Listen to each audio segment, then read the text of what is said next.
Bring your mouse over one of those bars and the line chart below is automatically updated with a detailed breakdown.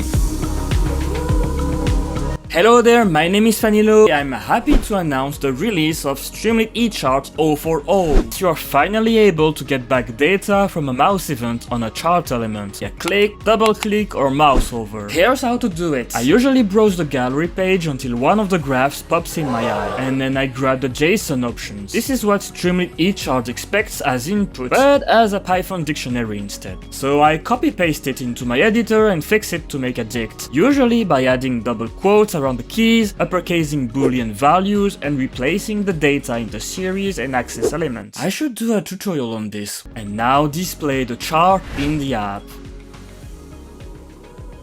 Nice. Let's add the actual mouse event. In the events argument, build a new dictionary with one key mouse over, and as value, write a one-line JavaScript function which returns the name of the item the event occurred on.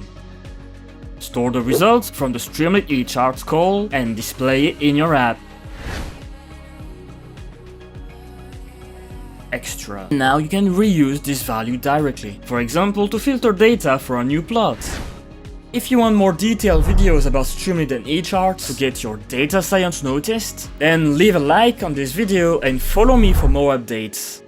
Happy Streamliting!